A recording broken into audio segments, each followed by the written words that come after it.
Hey everybody, good morning. तो बिहार दरोगा के लिए हम प्रैक्टिस सेट का जो है रिवीजन स्टार्ट कर रहे हैं, जो कि आप लोगों का काफ़ी ये कमेंट भी आ रहा था, डिमांड भी आ रहा था कुछ बच्चों का, सारे का नहीं, कुछ बच्चों का आ रहा था। तो उसी को देखते हुए हम ये रिवीजन मोड स्टार्ट कर देखिए, चूंकि मार्केट में अभी कोई भी नया प्रैक्टिस सेट अवेलेबल नहीं है, बट अपने को रिवीजन तो करना है, इसलिए ये रिवीजन सेट लाया जा रहा है।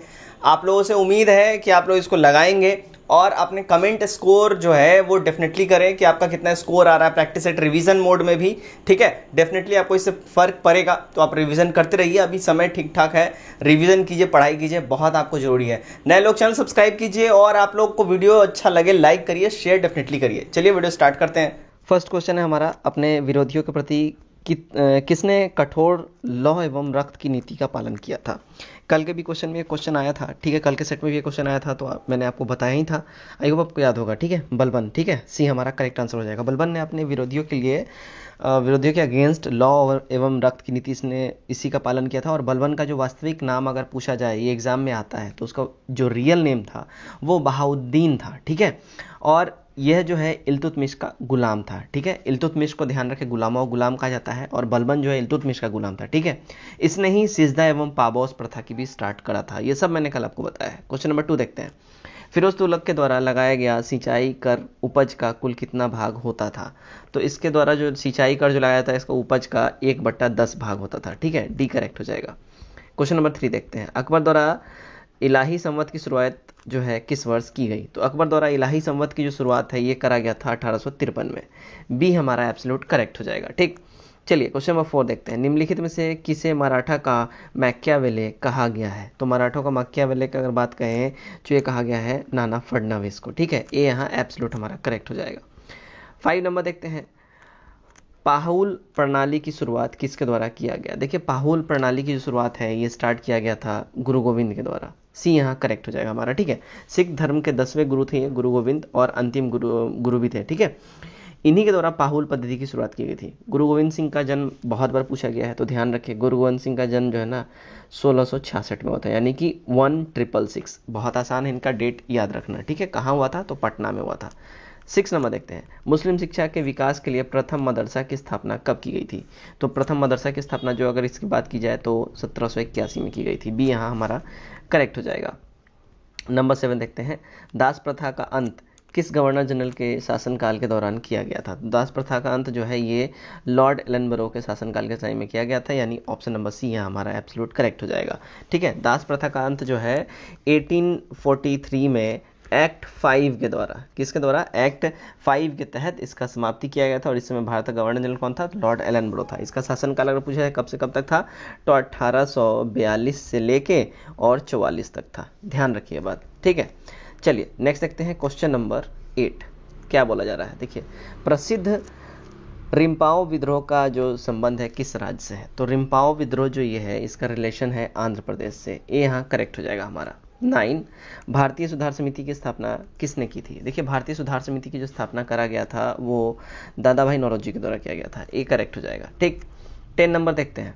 1857 की क्रांति के दौरान फैजाबाद में इसका नेतृत्व किसने किया था। देखिए, फैजाबाद में जो नेतृत्व किया था ये मौलवी अहमदुल्ला के द्वारा किया गया था फैजाबाद में। ठीक है, 1857 का जो रिवॉल्ट हुआ था ये फैजाबाद में मौलवी अब्दुल्ला ने किया था। और बरेली फतेहपुर में इसका नेतृत्व किसने किया था, खान बहादुर खां और अजीमुल्ला। ठीक है, बरेली में खान बहादुर खां और फतेहपुर में अजीमुल्ला। ये यूपी से सारा रिलेटेड चीज़ें हैं, तो ध्यान में रखिए, पूछा जाता है। ठीक है, अगर आप यूपी के एग्जाम में भी बैठने वाले हैं, जैसे यूपी दरोगा है, यूपी पीसीएस है, यूपी आरओ आने वाला है, तो इन सब में ये सारी चीज़ें पूछी जा सकती हैं, तो ध्यान में बिल्कुल ही रखें। क्वेश्चन नंबर 11 देखते हैं। कैबिनेट मिशन 1946 को मुस्लिम लीग ने कब स्वीकार किया था। तो इसको मुस्लिम लीग ने जो स्वीकार किया ये 6 जून 1946 को स्वीकार किया था। ठीक है, बी यहाँ हमारा एब्सोल्यूट करेक्ट हो जाएगा। 12 नंबर देखते हैं। क्या है, भगत सिंह को फांसी की सजा सुनाने वाला न्यायाधीश निम्नलिखित में से कौन था। तो भगत सिंह को जो फांसी सुनाने वाला जो न्यायाधीश था, यानी जो जज था, वो थे GC हिल्टन। ठीक है, सी करेक्ट हो जाएगा। भगत सिंह को फांसी जो है कब हुआ था, तो 23 मार्च 1931 में लाहौर जेल में भगत सिंह को फांसी दी गई थी। ठीक है, और भगत सिंह को ही शहीद आजम की उपाधि दी जाती है। और इनको जो फांसी की सजा सुनाया वो जज कौन था, तो GC हिल्टन था। ध्यान रखिए, नाम पूछा गया हुआ है, पूछा जा सकता है दोबारा से। ठीक है, चलिए 30 नंबर देखते हैं। आग का आविष्कार किस काल के दौरान हुआ। देखिए, आग का आविष्कार जो है ना ये पूरा पाषाण काल के दौरान हुआ, बी यहाँ करेक्ट हो जाएगा। ठीक है, और अगर बात करें पहिए का आविष्कार कब हुआ, तो ये नव पाषाण काल के दौरान पहिए का यानी कि व्हील जिसको बोलते हैं चक्का, ठीक है, उसका आविष्कार हुआ। चलिए 14 नंबर देखते हैं। निम्नलिखित में से जो है किस स्थान से नर्तकी की कांस की मूर्ति जो है प्राप्त की गई है, ये बताना है। तो इसका करेक्ट आंसर हो जाएगा, देखिए मोहनजोदड़ो हो जाएगा, सी यहाँ एब्सोल्यूट करेक्ट हो जाएगा। 15 नंबर देखते हैं, क्या है 15 नंबर। प्रसिद्ध राजवैद्य जीवक किसके दरबार में रहते थे। देखिए जो प्रसिद्ध राजवैद्य थे जीवक, ये दरबारी थे किसके, तो ये बिंबिसार के दरबारी थे। ये यहाँ हमारा बिल्कुल ही करेक्ट हो जाएगा। ये जो है बिंबिसार के दरबार में रहते थे और इन्होंने महात्मा बुद्ध की जो है ना सेवा में राजवैद्य जीवक को भेजा था। किसने, बिंबिसार ने भेजा था, महात्मा बुद्ध के सेवा में इनको भेजा गया था बिंबिसार के द्वारा। ठीक है, और बिंबिसार ने करीब 52 वर्षों तक मगध पर शासन किया था। ठीक है, और इसने जो है बिंबिसार ने राजगृह को अपना कैपिटल बनाया हुआ था। ठीक है। 16 किस वर्ष राष्ट्रीय नियोजन समिति का गठन किया गया था। देखिए राष्ट्रीय नियोजन समिति का जो गठन है ये 1938 में किया गया था। ये यहाँ हमारा बिल्कुल करेक्ट हो जाएगा। ठीक है, चलिए 17 नंबर देखते हैं, क्या है। दुर्गापुर इस्पात कारखाने की स्थापना किस पंचवर्षीय योजना के दौरान की गई। तो दुर्गापुर इस्पात कारखाने की जो शुरुआत है ये जो किया गया, ये देखिए द्वितीय सेकंड पंचवर्षीय योजना के दौरान किया गया। ये कब से कब तक था, तो इस योजना का कार्यकाल अगर बात किया जाए तो 1956 से 1961 तक था। ठीक है, चलिए 18 नंबर देखते हैं। भारतीय बीमा विनियामक और विकास प्राधिकरण यानी IRDA का मुख्यालय कहाँ पे है। IRDA का मुख्यालय ध्यान रखें हैदराबाद में है, सी करेक्ट हो जाएगा। नेक्स्ट 19 नंबर देखते हैं, क्या बोला जा रहा है। देखिए 19 में निम्नलिखित में से कौन अप्रत्यक्ष कर का एग्जाम्पल है। तो अप्रत्यक्ष कर का जो एग्जाम्पल है, जो उदाहरण है वो है सीमा शुल्क, सी करेक्ट हो जाएगा। 20 नंबर प्रिंसिपल ऑफ इकोनॉमिक्स पुस्तक के लेखक कौन है। प्रिंसिपल ऑफ इकोनॉमिक्स पुस्तक के जो लेखक है वो है मार्शल, बी यहाँ करेक्ट हो जाएगा। ठीक, चलिए 21 नंबर देखते हैं। 21 नंबर में क्या बोला जा रहा है, देखिए भेड़घाट दर्रा किन दो स्थानों के बीच का संपर्क मार्ग है। तो भेड़घाट दर्रा जो है ये ध्यान रखें मुंबई और पुणे के इन दोनों के बीच का जो है संपर्क स्थान है। ठीक है, भेड़घाट दर्रा पश्चिम घाट के दर्रे हैं, जिसका जो अगर हाइट बोला जाए, ऊंचाई जो बोला जाए वो लगभग 630 मीटर है। कितना, 630 मीटर, और ये मुंबई और पुणे के बीच का संपर्क मार्ग है। ठीक है, ध्यान रखें इस बात को। 22 धारला निम्नलिखित में से किसका सहायक नदी है। तो धारला जो है ध्यान रखें ये ब्रह्मपुत्र की सहायक नदी है, बी करेक्ट हो जाएगा। धारला, कुल्सी, मानस, तिस्ता, धनसिरी ये सब जो है ब्रह्मपुत्र की सहायक नदियां हैं। ब्रह्मपुत्र नदी का उद्गम कहाँ से होता है, तो मानसरोवर झील के पास स्थित हिमानी से होता है। ठीक है, इसे तिब्बत में सांगपो तथा असम में दुहांग नाम से जाना जाता है, ये ध्यान रखें। ठीक है, पंचेश्वर परियोजना किन दो देशों की संयुक्त परियोजना है। तो पंचेश्वर परियोजना जो है ये देखिए इंडो नेपाल, ठीक है, भारत और नेपाल का जो है संयुक्त परियोजना है, बी करेक्ट हो जाएगा। नेक्स्ट देखते हैं, चलिए नेक्स्ट है हमारा क्वेश्चन नंबर 24। भारत में कोयला भंडारण के मामले में कौन सा राज्य अग्रणी है, बिल्कुल टॉप पे है, आगे है, तो वो है झारखंड, सी करेक्ट हो जाएगा। राइट। 25 भारत सरकार ने राष्ट्रीय कृषि नीति की घोषणा किस वर्ष में की थी। तो भारत सरकार ने राष्ट्रीय कृषि नीति की जो घोषणा है वो साल 2000 में की थी, बी करेक्ट हो जाएगा हमारा। ठीक है, चलिए नेक्स्ट देखते हैं क्वेश्चन नंबर 26। क्या बोला जा रहा है, देखिए दक्षिणी सह्याद्री का निम्नलिखित में से सर्वोच्च शिखर कौन सा है। देखिए दक्षिणी सह्याद्री का जो सर्वोच्च शिखर है वो है केंद्रोन्मुखी, ए करेक्ट हो जाएगा हमारा। उसका देखते हैं क्वेश्चन नंबर 27। निम्नलिखित से किस राज्य से होकर कर्क रेखा नहीं गुजरती है। तो कर्क रेखा जो है नहीं गुजरती है कहाँ से, तो मणिपुर से होकर कर्क रेखा नहीं गुजरती है, डी यहाँ बिल्कुल ही हमारा करेक्ट हो जाएगा। देखिए कर्क रेखा भारत के 8 राज्यों से गुजरती है। ठीक है, कौन कौन से राज्य हैं, तो गुजरात है, राजस्थान है, मध्य प्रदेश है, छत्तीसगढ़ है, झारखंड है, पश्चिम बंगाल है, त्रिपुरा है और मिजोरम है। तो यहाँ मणिपुर दूर दूर तक नहीं आता है। ठीक है, चलिए 28 देखते हैं, क्या बोला जा रहा है। 28 में जावा सागर तथा हिंद महासागर को कौन सी जल संधि जोड़ती है। तो इसको जो जल संधि जोड़ती है वो है सुंडा जल संधि, बी यहाँ हमारा एब्सोल्यूट करेक्ट हो जाएगा। 29 नंबर देखते हैं, किस महाद्वीप को मानव उत्पत्ति का केंद्र माना जाता है। तो मानव उत्पत्ति का जो केंद्र माना जाता है वो है अफ्रीका, इसी को माना जाता है, बी करेक्ट हो जाएगा। अफ्रीका महाद्वीप को मानव उत्पत्ति का केंद्र माना जाता है और इस महाद्वीप को पहाड़ों का महाद्वीप भी कहा जाता है। विश्व का सबसे बड़ा मरुस्थल अगर बात किया जाए सहारा, वो यहीं पे है, अफ्रीका महाद्वीप में ही है। ठीक है, तो बी यहाँ हमारा एब्सोल्यूट करेक्ट हो जाएगा। निम्नलिखित में से किस मृदा का क्षेत्रीय विस्तार भारत में सबसे ज़्यादा है? तो वो जो मिट्टी जिसका भारत में जो है विस्तार फैलाव सबसे ज़्यादा है वो है जलोढ़ मिट्टी। सी यहाँ हमारा करेक्ट हो जाएगा। जलोढ़ मिट्टी भारत में सबसे ज़्यादा मात्रा में पाया जाता है, ठीक है। और इसका लगभग जो फैलाव है वो 45% यानी 45% भूमि पर फैला हुआ है, ठीक है। जलोढ़ मिट्टी में पोटास, कैल्शियम इनकी मात्रा भरपूर पाई जाती है। और यह मिट्टी में जो है ना, इस मिट्टी में कौन कौन सी फसल होती है ये भी जान लें। तो इस मिट्टी में धान होता है, गेहूं का बुआई किया जाता है, गन्ने का बुआई किया जाता है, दलहन और ऐसे ऐसे बहुत से फसल हैं, ठीक है। 31, मुरलेन राष्ट्रीय उद्यान किस राज्य में स्थित है? देखिए मुरलेन राष्ट्रीय उद्यान जो है वो मिजोरम में स्टैब्लिश्ड है। बी यहाँ हमारा करेक्ट हो जाएगा, ठीक है। मिजोरम में कौन कौन से और राष्ट्रीय उद्यान है ये ध्यान रखें। डम्फा है, मुरलीन है और ब्लू माउंटेन, ये सारे मिजोरम में ही राष्ट्रीय उद्यान है। और इस राष्ट्रीय उद्यान का यानी कि मुरलीन राष्ट्रीय उद्यान का स्थापना 1991 में किया गया था। ध्यान रखिए इस बात को। चलिए 32 देखते हैं। विश्व ओजोन दिवस प्रतिवर्ष किस तिथि को मनाया जाता है? तो ये हर साल जो है ना, देखिए 16 दिसंबर को मनाया जाता है। 16 number D number, option number D यानी 16 दिसंबर हमारा करेक्ट हो जाएगा। 33 देखते हैं क्या बोला जा रहा है। देखिए 33 में भारत में अंतरिक्ष कार्यक्रम की शुरुआत किस वर्ष की गई थी? देखिए भारत में अंतरिक्ष कार्यक्रम की जो शुरुआत है ये किया गया था 1962 में। बी यहाँ हमारा करेक्ट हो जाएगा, ठीक। चलिए 34 देखते हैं। 34 में क्या बोला जा रहा है। देखिए अंतर्राष्ट्रीय श्रम संगठन का मुख्यालय कहाँ पे है? तो अंतर्राष्ट्रीय श्रम संगठन का जो मुख्यालय ये है जिनेवा में। सी करेक्ट हो जाएगा, ठीक है। अंतर्राष्ट्रीय श्रम संगठन का मुख्यालय जिनेवा स्विट्जरलैंड में स्थित है और इसकी स्थापना 1990 में यानी 1919 में इसकी स्थापना जो है करी गई थी। वर्तमान में इसका संगठन, इस संगठन में कितने देश हैं? तो 187 देश इसके जो है सदस्य हैं, ठीक है। तो हमारा सी हमारा एब्सोल्यूट करेक्ट हो जाएगा। नेक्स्ट क्वेश्चन है क्वेश्चन नंबर 35। उदय भूमि निम्न में से किस महापुरुष की समाधि स्थल है? देखिए उदय भूमि जो है ये KR नारायणन की समाधि स्थल है। डी यहाँ हमारा करेक्ट हो जाएगा। 36, देश का सर्वोच्च वीरता पुरस्कार निम्नलिखित में कौन सा है? देखिए देश का जो वीरता पुरस्कार जो सबसे टॉप मोस्ट है, जो सबसे प्रतिष्ठित है वो है परमवीर चक्र। परमवीर चक्र यानी मतलब वीरों में वीर, परमवीर, ठीक है। ध्यान रखिए इसी चीज से आप समझ सकते हैं। वीरों में वीर यानी परमवीर यानी सबसे बड़ा वीर, ठीक है। परमवीर चक्र यही जो है सर्वोच्च वीरता पुरस्कार है हमारे कंट्री में। परमवीर चक्र देश का सर्वोच्च वीरता पुरस्कार है ना। और इस पुरस्कार में जो है अदम्य साहस, पराक्रम तथा वीरता का परिचय देने वाले सैनिकों को यह दिया जाता है। और इस पुरस्कार का जो स्टार्ट हुआ था ये कब से दिया जा रहा है? तो 1947 से ये दिया जा रहा है। ध्यान रखें इस बात का। 37 नंबर देखते हैं। देखिए रेणुका झील जो भारत में रामसर आर्द्रभूमि क्षेत्र के अंतर्गत आता है, इसका रिलेशन जो है, संबंध जो है किस स्टेट से है? तो इसका संबंध ध्यान रखें हिमाचल प्रदेश से है। बी करेक्ट हो जाएगा। 38, निम्नलिखित से किस ट्रॉफी कप का संबंध फुटबॉल खेल से नहीं है? तो जिस ट्रॉफी कप का संबंध फुटबॉल खेल से नहीं है वो है मेयर्स कप। ए यहाँ हमारा करेक्ट हो जाएगा। 39 देखते हैं। ओलंपिक ध्वज यानी फ्लैग को सर्वप्रथम किस वर्ष फहराया गया था?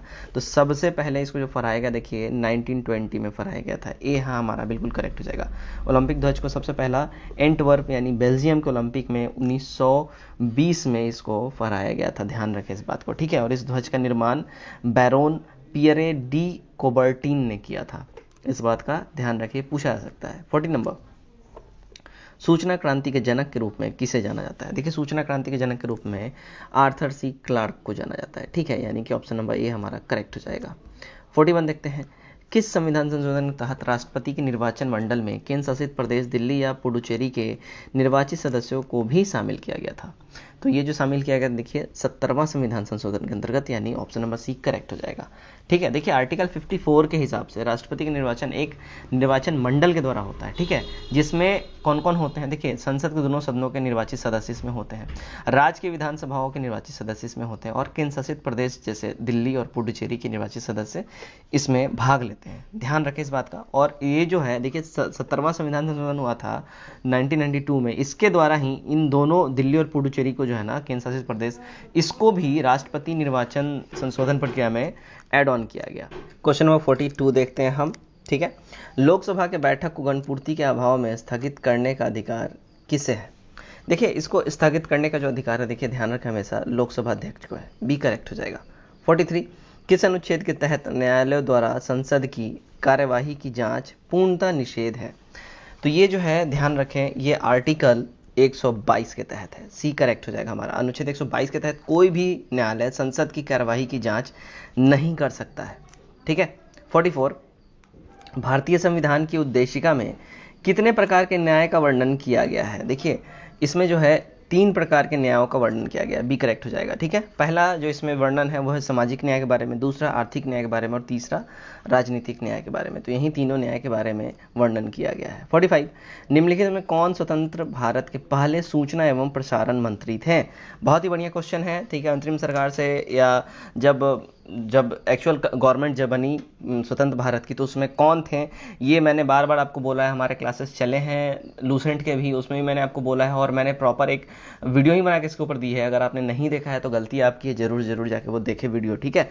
तो इसमें जो करेक्ट हो जाएगा देखिए सरदार पटेल हो जाएगा। बी करेक्ट हो जाएगा हमारा। ठीक है। स्वतंत्र भारत के पहले गृह एवं सूचना प्रसारण मंत्री सरदार वल्लभ भाई पटेल थे। ये 23 अगस्त 1947 ईस्वी को सरकार के अंतर्गत ये शामिल हुए थे और पटेल को भारत का प्रथम उप प्रधानमंत्री भी बनाया गया था। ये भी बहुत ट्रिकी क्वेश्चन है, ध्यान रखें। पूछा गया क्वेश्चन है, पूछा जा सकता है कि भारत के पहले उप प्रधानमंत्री कौन थे, तो सरदार पटेल थे। ठीक।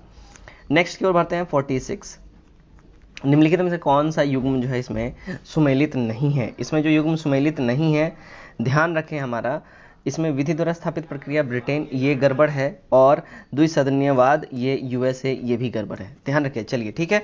तो इसमें जो है देखिए भारतीय संविधान के विधि द्वारा स्थापित प्रक्रिया जापान से रिलेटेड है। ठीक है, ना कि ब्रिटेन से। और उसके बाद जो है द्विसदनीयवाद यानी बाइक्रैमलिज्म ये व्यवस्था ब्रिटेन से लिया गया ना कि यूएसए से। तो ये दोनों गड़बड़ है। यहाँ पे क्या हो जाएगा, तो यहाँ हो जाएगा जापान, ध्यान रखें, और यहाँ हो जाएगा ब्रिटेन। ठीक। चलिए नेक्स्ट की ओर बढ़ते हैं हम। नेक्स्ट हमारा 47 क्या बोल रहा है, बिहार में लोकसभा तथा राज्यसभा की कुल सीटें क्रमशः कितनी हैं? देखिए बिहार में लोकसभा की और राज्यसभा की जो सीटों की अगर हम बात करें तो बिहार में जो है राज्यसभा की हैं टोटल 40 सीटें और लोकसभा की जो है अगर बात करें तो इसमें लोकसभा की 40 सीटें और राज्यसभा की 16 सीटें, यानी ऑप्शन नंबर बी हमारा करेक्ट हो जाएगा। ठीक है। नेक्स्ट देखते हैं 48 में क्या आ रहा है। 48 में आ रहा है केंद्र राज्य संबंध पर गठित सरकारी आयोग का गठन जो है किस वर्ष किया गया था? तो सरकारी आयोग का गठन जो है ये किया गया था 1983 में। सी करेक्ट हो जाएगा हमारा। ठीक है। ये जो 1983 में इसका गठन किया गया था और इसने 1987 में यानी 1987 में अपनी रिपोर्ट केंद्र सरकार को प्रस्तुत कर दी थी। नेक्स्ट की ओर बढ़ते हैं 49 92वां संविधान संशोधन के तहत किन भाषाओं को 8वीं अनुसूची के अंतर्गत शामिल किया गया? तो 8वीं अनुसूची के अंतर्गत जो शामिल किया गया ये देखिए बोडो को शामिल किया गया, मैथिली को किया गया, डोगरी को किया गया, यानी कि उपयुक्त सभी। डी हमारा यहाँ एब्सोल्यूट करेक्ट हो जाएगा। अगला देखते हैं क्वेश्चन नंबर 50 क्या है। क्वेश्चन नंबर 50 बोला जा रहा है देखिए भारतीय राजनीति के इतिहास में अभी तक कुल कितने बार दोनों सदनों की संयुक्त बैठक बुलाई गई है? तो अब तक देखिए ध्यान रखें इस बात का, टोटल 3 टाइम्स 3 बारी दोनों सदनों की संयुक्त बैठक बुलाई गई है। देखिए पहली बार बुलाई गई थी दहेज प्रतिबंध विरोधक के अगेंस्ट, ये कब हुआ था? तो 1961 में हुआ था फर्स्ट टाइम। ठीक है। दूसरा बार बैंक सेवा आयोग विधेयक जब लाया गया था उस समय संयुक्त बैठक बुलाई गई थी, ये कब हुआ था? तो 1978 में हुआ था। थर्ड टाइम जो है आतंकवाद निवारण विधेयक लाया गया था, ये कब लाया गया था? तो ये लाया गया था 2002 में। तो ये 3 साल यानी 3 बार जो है संयुक्त बैठक लोकसभा राज्यसभा की दोनों सदनों की बुलाई गई थी। ठीक। चलिए 51 नंबर देखते हैं। उच्च न्यायालय के न्यायाधीशों की सेवानिवृत्ति की आयु क्या है? तो उच्च न्यायालय के न्यायाधीशों की सेवानिवृत्ति की जो आयु है वो है 62 ईयर्स। सी करेक्ट हो जाएगा। देखिए उच्च न्यायालय के न्यायाधीशों की सेवानिवृत्ति आयु 62 वर्ष या उच्चतम न्यायालय के न्यायाधीशों की सेवानिवृत्ति आयु की अगर बात की जाए तो 65 वर्ष है। ठीक है। उच्च न्यायालय यानी हाई कोर्ट 62 वर्ष और उच्चतम न्यायालय है ना, उच्चतम न्यायालय यानी कि सुप्रीम कोर्ट 65 वर्ष। याद रखिए इस बात को। चलिए 52 देखते हैं। दल बदल विरोधक अधिनियम को किस वर्ष पारित किया गया था? तो दल बदल विरोधक अधिनियम को 1985 में पारित किया गया था। बी करेक्ट हो जाएगा। 53 राष्ट्रीय हरित न्याय अधिकरण यानी एनजीटी, ठीक है, इसका मुख्यालय कहाँ पे है? तो इसका मुख्यालय ध्यान रखें न्यू दिल्ली में है। National green tribunal. ठीक है। 54 विश्व का पहला परमाणु बिजली घर किस देश में स्थापित किया गया था? तो विश्व का पहला जो बिजली घर है वो रशिया में स्थापित किया गया था। डी करेक्ट हो जाएगा। कब ये हुआ था? तो 1954 में रशिया में स्थापित किया गया था। 55 बारबरी तथा जमुनापुरी किसकी प्रमुख नस्लें हैं? तो ये जो प्रमुख नस्लें हैं ध्यान रखिए बकरी की है, सी करेक्ट हो जाएगा। ठीक है, चलिए 56 देखते हैं। किसी घर में लगे बिजली बल्ब पर 200 वोल्ट तथा 100 वाट लिखा हुआ है, उस बल्ब का कुल प्रतिरोध कितना होगा? तो उस बल्ब का कुल जो प्रतिरोध है याद रखें वो 400 ओम हो जाएगा, बी करेक्ट हो जाएगा हमारा। ठीक, 57 पेड़ पौधों की टहनियों को हिलाने पर फूल पत्तियों का गिरना न्यूटन के किस नियम का एग्जाम्पल है? तो ये जो है देखिए फर्स्ट लॉ ऑफ न्यूटन से, यानी पहला नियम है न्यूटन का। ठीक है, न्यूटन का जो पहला नियम के अनुसार यदि कोई भी वस्तु स्थिर है तो स्थिर रहना चाहिए, और यदि गति में है तो वह गति में रहना चाहिए। ठीक है, लेकिन जब तक कोई बाह्य बल ना लगे, ठीक है, यानी कोई वस्तु स्थिर है उस पर बाह्य बल लगा के उसको हिलाया ना जाए, कोई वस्तु गतिमान है उस पर बाह्य बल लगा के उसको रोका ना जाए, तब तक क्या होगा, तब तक वो उसी तरह रहेगा। अतः पेड़ पौधे की टहनियां को हिलाने से फूल पत्ती का गिरना पहला नियम का एग्जाम्पल में आता है न्यूटन के। ठीक है, चलिए नेक्स्ट देखते हैं 58 प्रकाश का वेग कितना होता है? देखिए प्रकाश का वेग जो है ना 3 × 10⁻10 मीटर सेकेंड होता है। ए हाँ हमारा करेक्ट हो जाएगा। ठीक है, चलिए 59 देखते हैं क्या है। 59 में है, ओके यस, चलिए रॉकेट किसके संरक्षण नियम के सिद्धांत पर कार्य करता है? तो रॉकेट जो है ध्यान रखें वो रेखीय संवेग के संरक्षण नियम पर सिद्धांत पर काम करता है। 60 सेविंग ब्रश के रेशों का आपस में चिपक जाना किसका उदाहरण है, एग्जाम्पल है? तो ये देखिए पुष्ट तनाव का एग्जाम्पल है, डी करेक्ट हो जाएगा। ठीक है, 61 फ्लेमिंग के दाएं हाथ के नियम का प्रयोग किसकी दिशा का पता लगाने के लिए किया जाता है? तो ये जो है याद रखें प्रेरित धारा की दिशा का प्रयोग पता करने के लिए इसका यूज किया जाता है। 62 फोटोन की खोज किसने किया था? देखिए फोटोन की खोज जो है ना याद रखें फोटोन की खोज किया था एल्बर्ट आइंस्टाइन ने, बी करेक्ट हो जाएगा। फोटोन की खोज 1905 में हुआ था। ठीक है, एल्बर्ट आइंस्टाइन ने किया था, और फोटोन का भार तथा द्रव्यमान 0 होता है, ध्यान रखें इस बात को। 63 किसी तत्व का रासायनिक गुण निम्नलिखित में से कौन निर्धारित करता है? ठीक है, तो इसका जो निर्धारण करता है ध्यान रखें इलेक्ट्रॉन की संख्या निर्धारण करता है, सी करेक्ट हो जाएगा। 64 निम्न में से कौन लोहे का यानी सबसे शुद्धतम रूप है? तो लोहे का जो सबसे शुद्धतम रूप जो है वो है पिटवा लोहा, बी करेक्ट हो जाएगा। 65 पीतल निम्नलिखित में से किसका मिश्रण है? ठीक है, तो पीतल जो है ध्यान रखें तांबा और जस्ता का मिश्रण है, बी करेक्ट हो जाएगा। 66 समुद्र में गोताखोरी करते समय गोताखोर ऑक्सीजन के साथ किस गैस का प्रयोग करता है? तो ऑक्सीजन के साथ साथ देखिए वो हीलियम का प्रयोग करता है, सी करेक्ट हो जाएगा हमारा। ठीक है, नेक्स्ट की ओर बढ़ते हैं। 67 सुक्रोज के जल अपघटन से किसका निर्माण किया जाता है? तो सुक्रोज के जल अपघटन से याद रखें किसका होता है, तो ग्लूकोज का होता है और फ्रुक्टोज का होता है। ठीक है, ग्लूकोज और फ्रुक्टोज का होता है, यानी कि डी हमारा करेक्ट हो जाएगा और सी दोनों हो जाएगा। ठीक है, नेक्स्ट की ओर बढ़ते हैं। 68 क्या बोला जा रहा है? देखिए 68 निम्नलिखित से किसका वैज्ञानिक नाम ओरिजा है? ओरिजा सैटविया है। तो ओरिजा सैटविया जो है ये ध्यान रखें धान का जो है वैज्ञानिक नाम है, बी करेक्ट हो जाएगा। 69 निम्नलिखित से कौन जो है ग्रेमिनेसी कुल का पौधा नहीं है? तो ग्रेमिनेसी कुल का जो पौधा नहीं है वो है नारियल, ए करेक्ट हो जाएगा हमारा। ठीक है, 70 नंबर देखते हैं। एमाइलेज एंजाइम का स्त्राव किसके द्वारा होता है? तो एमाइलेज एंजाइम का स्त्राव जो होता है वो अग्नाशय के द्वारा होता है, ए करेक्ट हो जाएगा। 71 नंबर विक के बाहरी तथा भीतरी भाग को क्रमशः क्या कहते हैं? तो इसके बाहरी और भीतरी भाग को क्रोटेक्स एवं मेडुला कहते हैं, ए करेक्ट हो जाएगा। ठीक किसी विटामिन का रासायनिक नाम टेकोफेरॉल है, किस विटामिन का रासायनिक नाम टेकोफेरॉल है? तो याद रखें विटामिन ई का रासायनिक नाम जो है टेकोफेरॉल है। ठीक है, देखिए अब मैं कुछ विटामिन का नाम कुछ विटामिन जनरल विटामिन जो हम बोलते हैं उसका जो रासायनिक नाम मैं बता रहा हूँ, ध्यान रखिए पूछा जाता है एग्जाम में।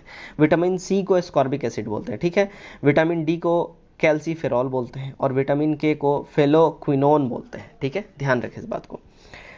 73 मलेरिया परजीवी की निम्न में से कौन सी अवस्था संक्रामक है? तो मलेरिया परजीवी की जो अवस्था संक्रामक है वो है स्प्रोटोजोआइट। ठीक है, ये हमारा करेक्ट हो जाएगा। नेक्स्ट देखते हैं 74 चर्चित पुस्तक platform scale for a post pandemic world के लेखक कौन है? तो इसके लेखक है ध्यान रखें संगीत पाल चौधरी हैं, सी हमारा करेक्ट हो जाएगा। 75, हाल ही में किस राज्य में जलाभिषेक अभियान की शुरुआत की गई? तो जो है इसका जो स्टार्ट हुआ ये देखिए मध्य प्रदेश में हुआ है। ये हमारा करेक्ट हो जाएगा। ठीक है, चलिए 76 देखते हैं। विजय हजारे ट्रॉफी 2021 के विजेता कौन है? देखिए विजय हजारे ट्रॉफी 2021 के जो विजेता हैं वो है मुंबई। सी करेक्ट हो जाएगा। ठीक है, तो 2021 में मुंबई ने उत्तर प्रदेश को हराकर ये ट्रॉफी अपने नाम किया है। और विजय हजारे ट्रॉफी जीतने वाली टीम जो है सर्वाधिक बार विजय हजारे ट्रॉफी जो जीतने वाली टीम है वो है तमिलनाडु। 5 बारी इन्होंने ये ट्रॉफी जीता है तमिलनाडु ने। 77, वर्ल्ड हैप्पीनेस रिपोर्ट 2021 में भारत का रैंक जो है, पोजीशन जो है, स्थान जो है क्या है? तो इनका जो पोजीशन है वो है 139th। बी करेक्ट हो जाएगा। ठीक है, भारत का स्थान 139वां रहा। और यह जो रिपोर्ट है यूएन वर्ल्ड हैप्पीनेस रिपोर्ट द्वारा इसको जारी किया जाता है। ठीक, चलिए 78 चेकआउट करते हैं क्या है। चलिए, विश्व गौरैया दिवस 2021 का थीम क्या था? देखिए विश्व गौरैया दिवस 2021 का थीम था आई लव स्पैरो। सी हमारा करेक्ट हो जाएगा। नेक्स्ट देखते हैं 79, क्या बोला जा रहा है? देखिए हाल ही में तंजानिया की पहली महिला राष्ट्रपति कौन बनी है? तो तंजानिया की जो पहली महिला राष्ट्रपति बनी है, ध्यान रखें, सामिया सुलूहू हसन बनी है। सी करेक्ट हो जाएगा। तो पूर्वी अफ्रीका देश तंजानिया की पहली महिला राष्ट्रपति की बात करें तो सामिया सुलूहू हसन ये बनी है। और ये इन्होंने जो है 2015 से तंजानिया की उपराष्ट्रपति ये थी, अब जाके ये पहली राष्ट्रपति बनी है।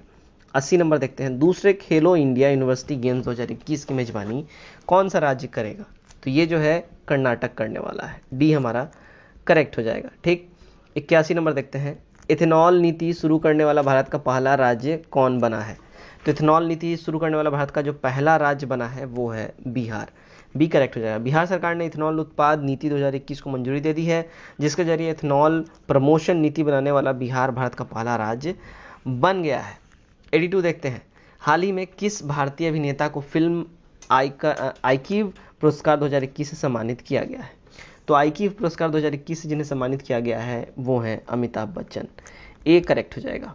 ठीक है, 83, किस देश ने ब्रह्मोस क्रूज मिसाइल सहित रक्षा सामग्री की आपूर्ति के लिए भारत के साथ एक समझौता पर हस्ताक्षर किया है? तो वो जो देश है वो है, ध्यान रखें, वो है फिलीपींस। डी करेक्ट हो जाएगा। ठीक है, फिलीपींस ने ब्रह्मोस मिसाइल समेत अन्य भी रक्षा उपकरणों के लिए भारत के साथ एमओयू पे साइन किया है। 84, चलिए, हाल ही में की गई घोषणा के अनुसार भारत का पहला भूतापीय विद्युत परियोजना किस केंद्र शासित प्रदेश में स्थापित किया जाएगा? तो इसका जो स्टैब्लिशमेंट किया जाएगा वो लद्दाख में किया जाएगा। बी करेक्ट हो जाएगा।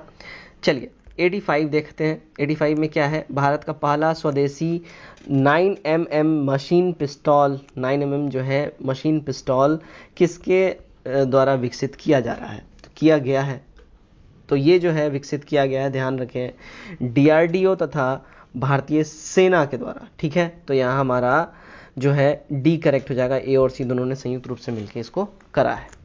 86 देखते हैं। 86 में क्या है? देखिए, किस देश ने जनवरी 2021 में ओपन स्काईज संधि से अपना संबंध तोड़ने का घोषणा किया है? तो ये जो देश ने क्या है वो है अमेरिका ने। ठीक है, ए करेक्ट हो जाएगा। संयुक्त राज्य अमेरिका ने यूएस रशिया द्वारा संधि के लगातार उल्लंघन और सुरक्षा के माहौल में बदलाव के कारण ओपन स्काईज संधि यानी ओएसटी से बाहर निकलने का फैसला किया और वो निकल भी गया है।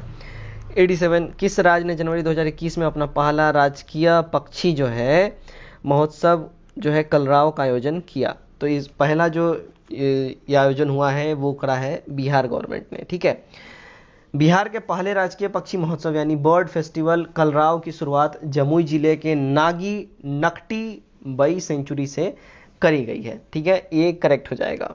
चलिए 88 देखते हैं क्या है? केंद्रीय औद्योगिक सुरक्षा बल के नए महानिदेशक के रूप में किसे नियुक्त किया गया है?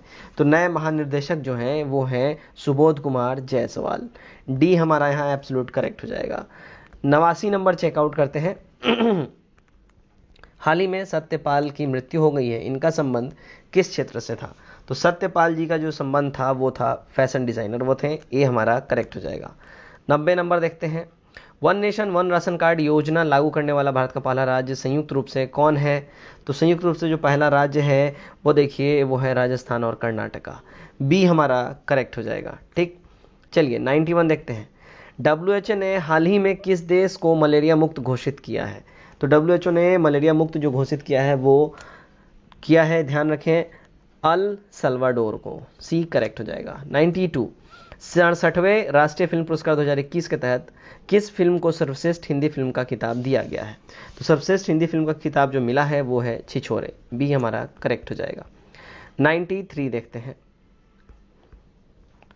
ओके चलिए 93 ओके। निम्नलिखित में से कौन सा देश G20 शिखर सम्मेलन 2023 की मेजबानी करेगा? तो 2023 की जो मेजबानी करने वाला है वो भारत है, G20 शिखर सम्मेलन की, ठीक, बी करेक्ट हो जाएगा। ठीक है, तो 2023 की मेजबानी भारत करेगा और वर्ष 2021 में इसका जो आयोजन है देखिए इटली में होने वाला है और 2022 में इसका आयोजन कहाँ होगा? इंडोनेशिया में। 23 में ये इंडिया में आने वाला है। ठीक है, 94 देखते हैं। चलिए, केंद्र सरकार किस संस्थान के सहयोग से गेमिंग और अन्य संबंधित क्षेत्रों में उत्कृष्टता केंद्र बनाएगी? तो ये जो बनाने वाली है सेंट्रल गवर्नमेंट, वो बनाने वाली है देखिए IIT बॉम्बे के सहयोग से, सी करेक्ट हो जाएगा। 95 हाल ही में किस राज्य के मुख्यमंत्री ने SC/ST छात्रों के लिए 101 करोड़ रुपए की छात्रवृत्ति की स्वीकृति दी है? तो ये दिया गया है देखिए ओडिशा गवर्नमेंट के द्वारा, डी हमारा करेक्ट हो जाएगा। 96 देखते हैं। 10 वर्ष पहले पिता की आयु पुत्र की आयु से 3 गुनी थी, 10 वर्ष बाद पिता की आयु पुत्र की आयु से 2 गुनी होगी, तो वर्तमान में पुत्र की जो आयु है वो क्या होगी? बी हमारा करेक्ट हो जाएगा 30 वर्ष। ठीक है, बी एब्सोल्यूट करेक्ट हो जाएगा 30 वर्ष। चलिए 97 देखते हैं, क्या है 97? किसी वस्तु को 1100 में बेचने से प्राप्त लाभ उस वस्तु को 500 रुपये में बेचने से हुई जो प्राप्त हानि का 2 गुना है, तो वस्तु का क्रय मूल्य ज्ञात करना है, कितना होगा? तो वस्तु का जो क्रय मूल्य है वो 700 रुपये हो जाएगा, डी करेक्ट हो जाएगा। ठीक है, 98 देखते हैं, क्या बोला जा रहा है? 6 आदमी किसी काम को 6 दिन में पूरा कर सकते हैं, उसे 2 गुना कार्य को 8 दिन में पूरा करने के लिए कितने अतिरिक्त आदमियों की आवश्यकता होगी? तो इनको जो अतिरिक्त आदमियों की जो आवश्यकता होगी वो 18 आदमी लगेंगे, सी करेक्ट हो जाएगा। 99 देखते हैं, क्या है? एक विद्यार्थी अपने घर से विद्यालय 5 किलोमीटर प्रति घंटा की चाल से जाने पर 6 मिनट की देरी से पहुंचता है। यदि वह 6 किलोमीटर प्रति घंटा की चाल से चले तो वो समय से 4 मिनट पहले पहुंच जाता है, तो उसके घर से विद्यालय की दूरी कितनी है? उसके घर से जो विद्यालय की दूरी है वो 5 किलोमीटर्स होगी, सी करेक्ट हो जाएगा। आज का हमारा आखिरी क्वेश्चन भी देख लेते हैं। एक तांबे के बने गोले का व्यास 9 सेंटीमीटर है, इसे 2 सेंटीमीटर व्यास वाला तार बनाया गया, तो इस तार की लंबाई कितनी होगी? देखिए, इस तार की जो लंबाई है वो 121.5 सेंटीमीटर्स होगी। ठीक है, तो फ्रेंड्स ये था हमारा आज का इडुटीरिया का वॉल्यूम नंबर 2 का प्रैक्टिस सेट नंबर 3। उम्मीद करता हूँ ये प्रैक्टिस सेट आपको काफ़ी पसंद आया है और इस प्रैक्टिस सेट में जो कट ऑफ दिया गया था 73 मार्क्स, उसको आपने टच किया होगा, उससे भी अच्छा परफॉर्म किया होगा। तो